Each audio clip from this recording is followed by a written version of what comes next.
Hey, everybody.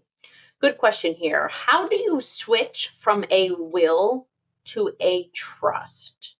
So imagine right now you have a will, but your assets have grown somewhat, or you want to avoid the probate process, or simply you just want to have the protection of a trust and more flexibility, or maybe all of the above.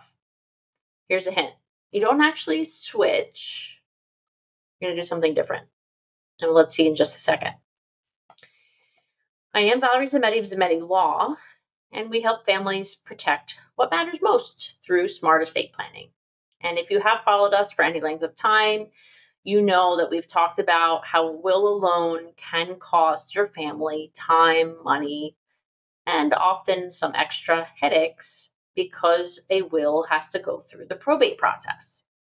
So if you decided to add a trust, you're really making a great choice. But why did I say adding something rather than replacing it?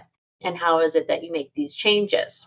First off, you are technically going to retire your old will. Now, that doesn't mean you don't need a will, because when a trust is the core of your estate plan, you still do need what's called a pour-over will. A pour-over will is simply a backup to your trust. So if something is not funded to your trust, which we're going to talk about in a moment, that pour-over will captures it. Yes, that piece will go through probate, but it'll direct it right back to your trust or pour it into your trust to follow those wishes. Now, you should not assume your old will is automatically going to work with your trust, because that's not necessarily the case, and it could be in conflict. So you have to make sure you replace it with what we call a pour-over will. Now, of course, you do need to create, along with that pour-over will, a proper trust.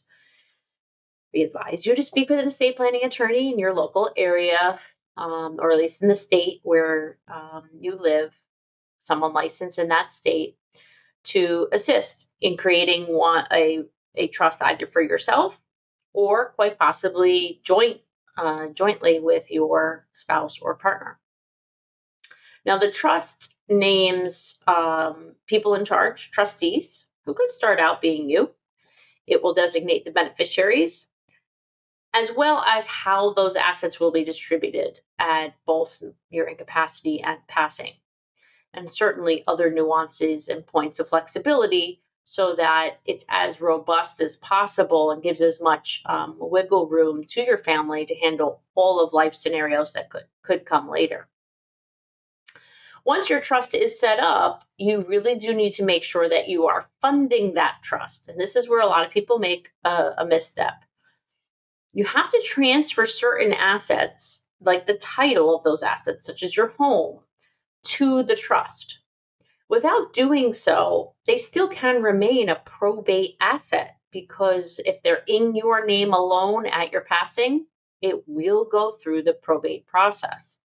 So you either need to change the ownership of those assets, and sometimes it's changing a beneficiary designation, because otherwise you have an empty trust contract with nothing in it. So bank accounts, investment accounts, along with real estate, etc., will change, and beneficiaries to certain assets like retirement or life insurance will also adjust.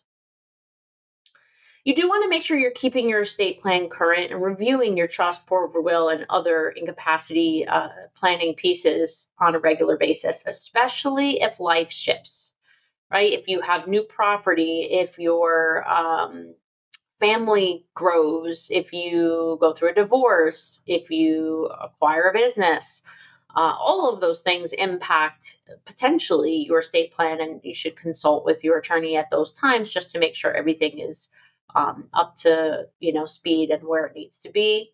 If nothing major has changed, I would still say it's good to check in, have a good review every 3 years or so. We do that automatically with our clients, or at least try to, for those who want to chat with us when we reach out.